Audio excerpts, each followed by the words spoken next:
Now we're joined by another Republican candidate for president, Congressman Tom Tancredo, who has staked his campaign on the issue of stopping illegal immigration. And you heard Senator McCain there. Mr. Tancredo, by the way, good morning. Thank you for joining us. Good morning. Is there any chance you could sign on to the kind of comprehensive reform that Senator McCain is talking about and that President Bush is now negotiating? Everything that I have seen so far and those kinds of programs, the ones you're talking about and the ones that have been introduced, whenever they say comprehensive reform, that's a euphemism for amnesty. And as long as that's the case, and as long as that's what they're talking about, no, I could never sign off on anything like that. I think amnesty is horrible public policy. The fact is that when we actually tried it, 1986, all of the same arguments, everything that we are hearing today about, if we just do this, if we just figure out a way for people who are presently here illegally to stay here, and we will then start going after the employers, we will get Mexico to help us secure our borders. All of those promises were made. None of them were fulfilled, and we have now, we had 3 million illegal aliens in 1986 that we counted or knew about. We now have between 12 and 20 million. Congressman, this seems to be a fault line in the Republican primaries. Just about everyone else on that stage on Thursday night either has been or is for some kind of comprehensive reform, except for you. Yet you didn't really seem to break through on the issue on Thursday, if I may say so, and I watched the whole debate. Was that a missed opportunity? Well, I didn't get a chance, frankly, to break through on almost anything. In the first 45 minutes of a 90-minute debate, I had one question. And it had nothing, absolutely nothing to do with illegal immigration. I mean, I know everybody tries their best to avoid the questions they're asked and answer the question that they want to be asked, but, I find that difficult. If somebody asks me a question about, in this case, it was, I don't know, organ transplants or something, it's hard to go from there to illegal immigration issues, and I really didn't have an opportunity.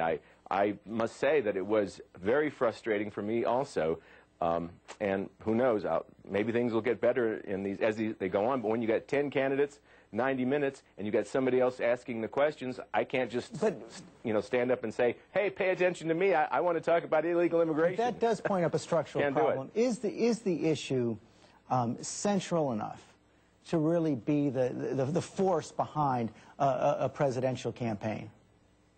I don't know. How can I say for sure? All I can tell you is how strongly I feel about it. I happen to believe it's one of the most important domestic policy issues we can deal with. It touches so many parts of our life. If you want to talk about education, we certainly can, and the impact of illegal immigration on our schools. If we want to talk about health care, we certainly can, and the impact of illegal immigration on our medical system, with 86 hospitals closing in Southern California in the last few years because of the impact of illegal immigration. That's just in one state. If you want to talk about prison systems, the cost of prisons, something like 27% of all the people in federal prisons are criminal aliens. And national security issues. How can we talk about national security when you've got porous borders? And then there is the issue of the culture itself. Whether or not we are becoming a balkanized society, whether or not we are becoming a bilingual society, which is, by the way, I don't think a very good idea. Bilingual nations are not a good idea. That's one of the issues I wanted to get into. So often this debate can get ugly, and there can be even racist undertones to the debate. And back in November, you actually said that Miami is becoming a third world country. Do you really mean that? Well, in what I was saying, and what I've said over and over again, it wasn't just happened to be Miami. I happened to be in Florida at the time, and somebody asked me the question about, we were talking about the issue of illegal immigration. And what I was saying, whenever you have massive immigration, legal and illegal, into a particular area, and when you do not have assimilation in that area, then what you've got is a problem like Miami, almost a third world country, meaning that the English language is not the majority language. And we have people saying, there's a guy quoted who is identified as a leader in the Cuban exile community in Miami. And I think he's a professor at the University of Florida. And he was quoted in Time magazine as saying, Miami is a place, he loved Miami because it was a city where there was absolutely no pressure to be an American.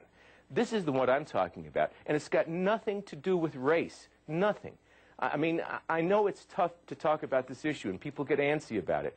But I don't see how we can avoid talking about the fact that assimilation is not occurring to the extent that it should. We are not encouraging it on our side as Americans.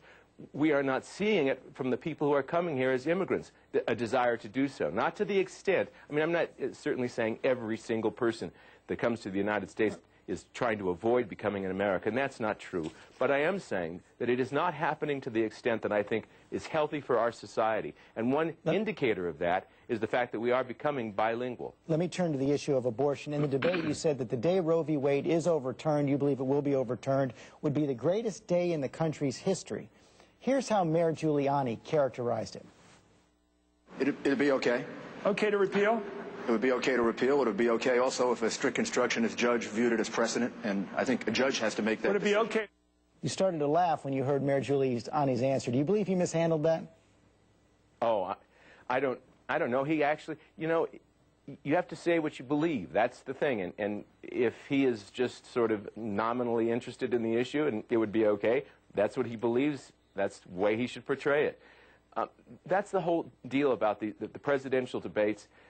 What I hope I can add to it, to the extent I'm able to, and what I wish I could see in all of the candidates up there, is candor about the way you feel about issues. And even if it's not popular, you have to say what you think, because I believe one of the reasons why people are so cynical about politicians today is the fact that that's lacking to a great extent. And there is this desire to identify, first of all, determine what you want to be, in this case, President of the United States, and then figure out all the things you have to say and be and do in order to get there. And I think that's absolutely the wrong way to do it. I mean, I have an agenda. It's pretty clear. It's been the same thing I've been harping about for a long, long time. I believe in these things with all of my heart. And I'm going to tell you how I feel about it, and then you make a decision. One final question. Can a pro-choice candidate like Mayor Giuliani win the nomination? Probably. Yes, I think that's possible. Because one of the things that happens, of course, is that Republicans start looking at alternatives and saying, oh my gosh, even if Mayor Giuliani is a pro-choice or at least a flip-flop candidate on this issue, maybe he will appoint strict constructionists and that sort of thing. And God knows we don't want the alternative being whoever the Democrats have in place. So it's possible, and because the mayor has many strong qualities. The fact that he was a leader in of a city, a major city during a crisis, all those things are significant, and I don't take away from him any of those things. But I am saying that when you flip-flop on as many issues as he did, and what we just listened to, by the way, in this last discussion you had with Mr. Edwards, I don't feel good about it. I mean, I look at that and think, you know, what do they really think? What do they really mean? Who are these people really?